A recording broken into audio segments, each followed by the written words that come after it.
Ladies and gentlemen, please welcome the recipient of the Cimarron Alliance 2011 Legislative Award and Oklahoma City Councilman, Dr. Shadid.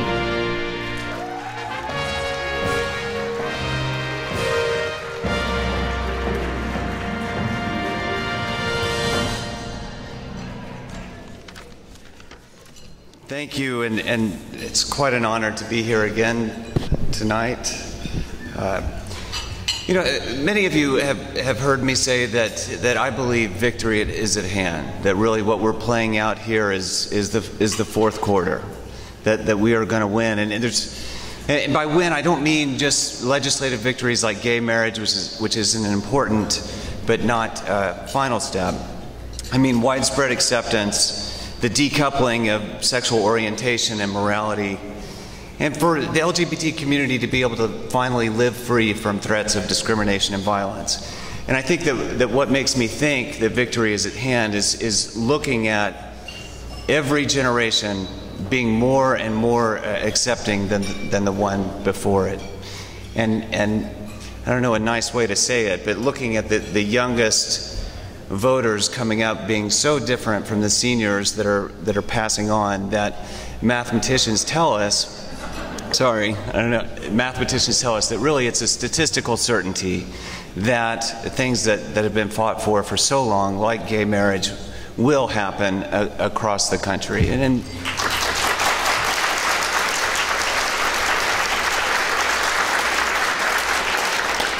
statisticians tell us that Oklahoma will be one of the last, but we will be there. And they estimate, and one New York Times estimates it'll be about 9 years, about 2021. So we'll see. But I think what will really be the catalyst is research, and I think that is going to be the nail in the coffin. I think for centuries, left-handers have suffered. They were associated with criminality and a lot of the things that our LGBT community has suffered with, including re-education, which I'm glad to see California now addressing forcefully. But we've started to identify that there is a gene that can be present that by itself is not determinative, but seems to be causative when it's combined with hormones for the fetus during gestation, just as when exposed to estrogen, and you get left-handedness in very large numbers. So over the last 10 years, you've seen about 5 studies that link sexual orientation with handedness in numbers that can't be simply chance alone. And so I think what's going to happen over the next decade is we're going to begin to understand that there are genes that by themselves are not determinative, but with certain hormonal exposures to the fetus during gestation, that sexual orientation is very, very similar to handedness. And then the decoupling with morality and sexual orientation, I think, will flow. And those institutions that give the LGBT community the loving response that it deserves will thrive, and those that don't will become more and more culturally irrelevant.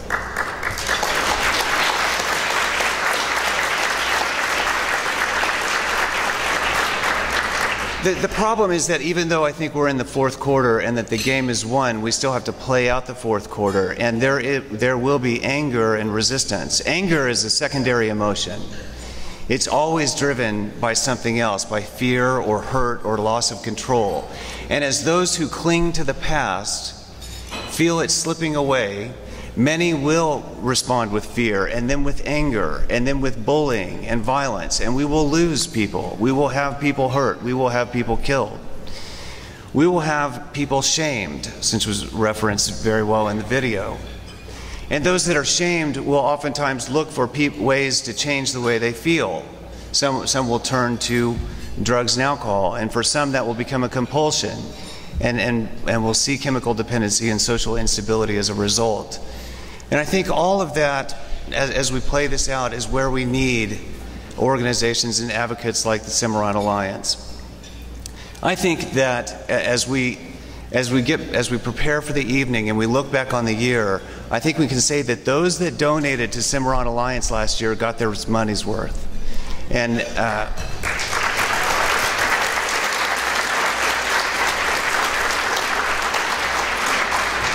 I I think Cimarron Alliance over the last year did two things really well. First, they developed synergy with other groups.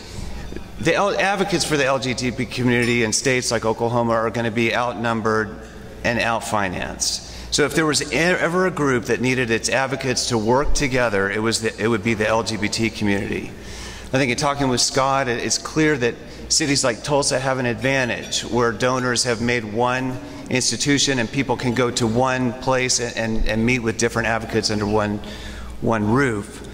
I think there's a realization among the leadership that the greater the synergy and the division of labor will lead to economies of scale and a lower percentage of donations spent on administrative costs and more towards the program costs of activism in the trenches. And I think Cimarron Alliance understands that and is leading in that area.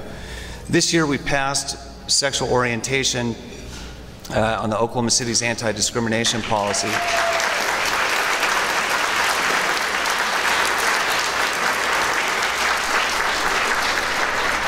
And I think this is where donors to the Cimarron Alliance really got their money's worth last year. It's a realization among the leadership that you need to spend an increasing amount of your time focused on municipal politics and small businesses. If you're outmanned, you don't yell Valhalla and just rush into the middle of the opposing army far outmanned. You lead with victories. You choose victories that you can win. So last year, the idea originated of passing the sexual discrimination at last year's Cimarron Alliance History Gala, and speaking with Scott Hamilton and other leaders with Cimarron Alliance, who've been working with the city of Oklahoma City for about 10 years on this topic. And we started to talk about where are these victories, where has sexual orientation successfully been added? And you start realizing it's more than 170 municipalities across the country. It's more than 150 counties. It's more than 330 businesses.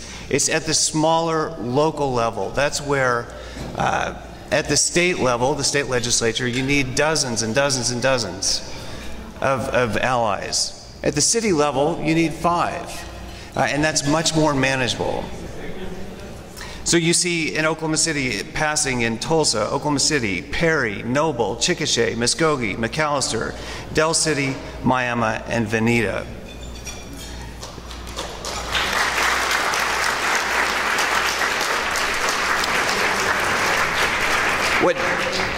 What made the Cimarron Alliance so valuable last year during those efforts, which is really just, it was a one-stop shop that for politicians like me, I could turn to. The Cimarron Alliance held meetings with all the individual city councilors, which were very persuasive. They had powerful, persuasive testimony given by Cimarron Alliance leadership at 2 city council meetings. They professionally coordinated with other groups such as the ACLU. They ran a very effective media campaign. And they helped understand, we had people like Tom Vineyard who would come and indicated that more than 50% of murders in large cities are committed by gays, which in some ways I think is positive. I mean, it marginalizes that kind of thinking, but it also allows groups like the Cimarron Alliance to mobilize and combat that kind of thinking. If I truly believed that half of the murders were committed by one group, I would be down at the police chief's office saying, what are we going to do about this? But understanding how the opposition is thinking allows us to turn to groups like the Cimarron Alliance and organize opposition. Again, I think that you got your money's worth last year, and I encourage you to do everything you can tonight to help next year be as successful as well. I know that in the spring, the primary fundraiser competed with a Thunder playoff game. So tonight, I think, has a special importance, and I encourage your helping Cimarron Alliance in every way you can. Thank you very much.